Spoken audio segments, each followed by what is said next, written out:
Sesko, the latest name on the Arsenal agenda, is now in advanced talks with the club, but don't expect anything until next week, according to Fabrizio Romano.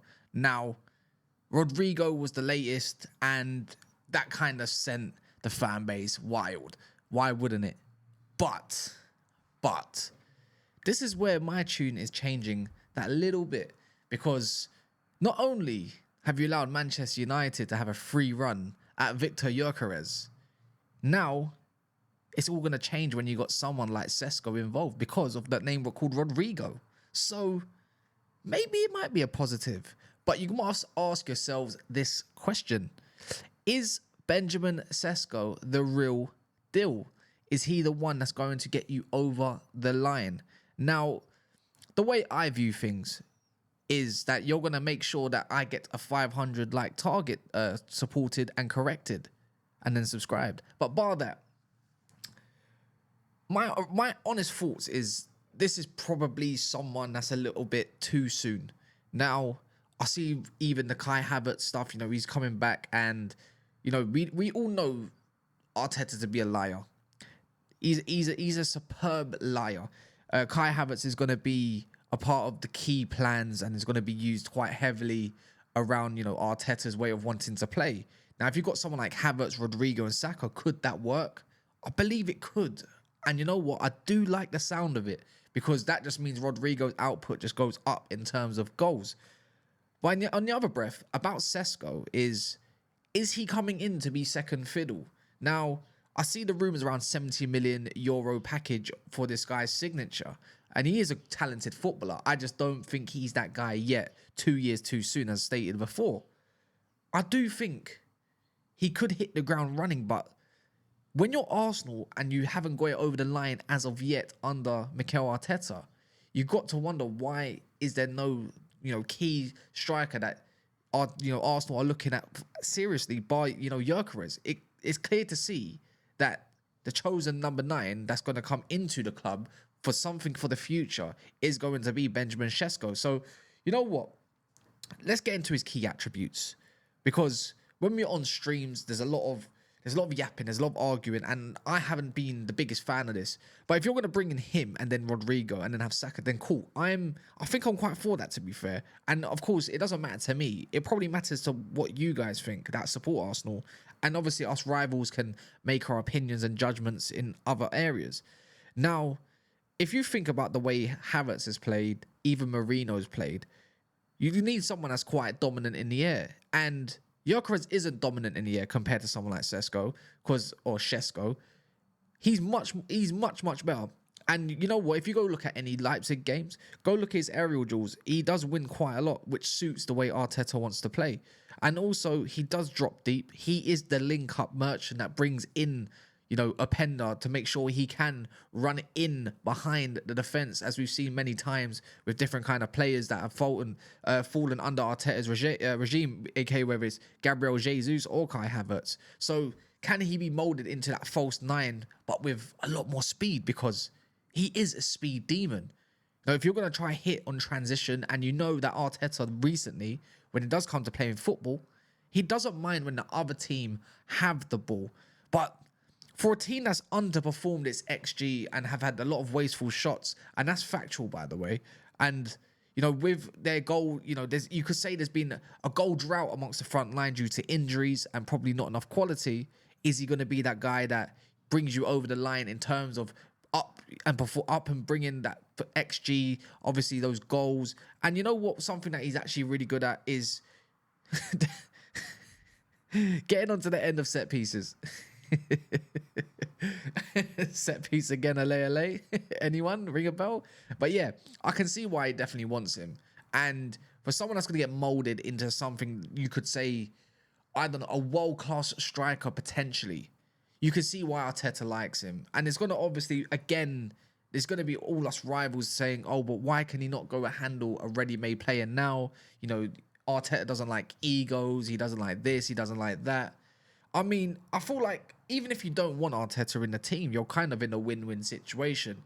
This transfer tells me that Arteta's getting what he wants because it was already studied and it was already performed out in social media that Andrea Berta wanted Gyökeres and has been a huge fan of his. And we know he's going to bring on, different attackers to the club like he did over many, many years for Atletico Madrid. So, yeah, that's quite easy to see. And if he doesn't perform and it doesn't get over the line next year, then you already know that Arsenal fans are going to be in uproar. But look, he's a good pickup. And whether Arsenal are planning for the future, signing Gabriel down to a new contract, looking at, Rodrigo as top priority, which is amazing.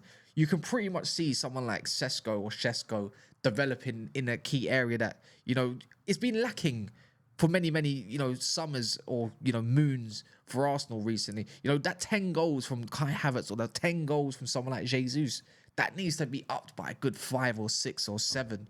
And if you can get a left winger that can provide what Martinelli was providing 2 seasons ago, then you're laughing.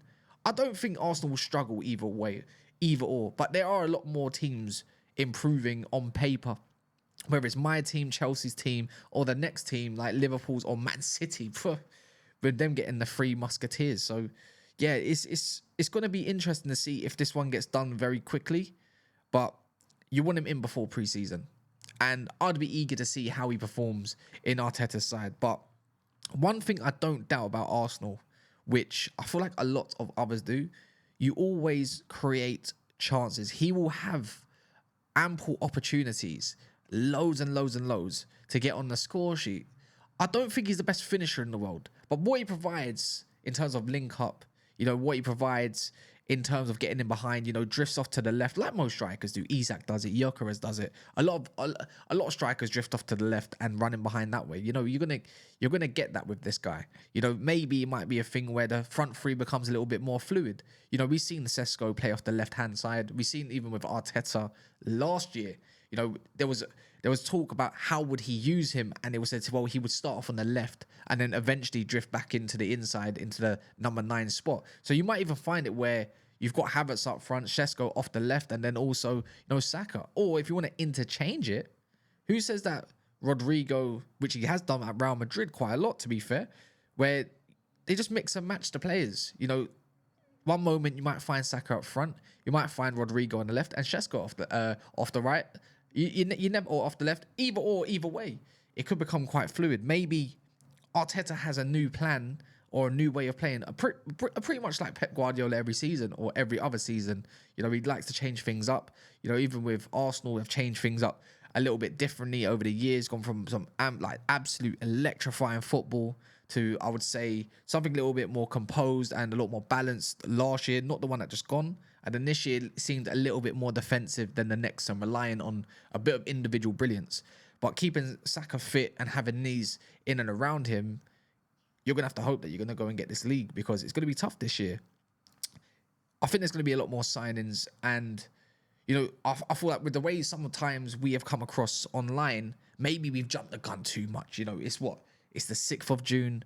There's so much time to go. But whilst you see other clubs, obviously Man City's got the Club World Cup. Liverpool are planning a title defence. And then obviously you've got Arsenal wanting to take the reins and be crowned champions finally after how many years? 20 odd years ongoing. It's going to be a difficult battle. Can he be that man? Let me know in the comments, because I really need some convincing myself. I do like the option of him, but it's like, what else have you got with him? It's the intent for me, and I don't know for you, and I think I'm being fair here. I feel like he will be a good player and a great striker in the future. He's in good hands to develop. He's in and around good players, and he looks like good people as well. I'm not, you look at the developments of Ethan Nwaneri at the moment, Miles Lewis-Skelly, you can see that is a place for young players to go and develop and learn their trade. So I have no doubts about that.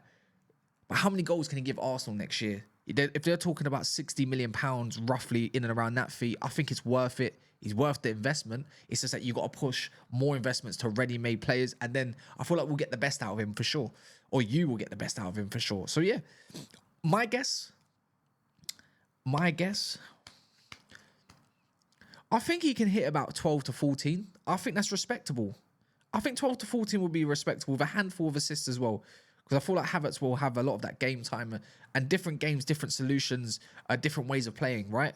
So yeah, you can even play them together as stated before. So yeah, I'm quite convinced by that. But let me know in the comments. Smash the likes.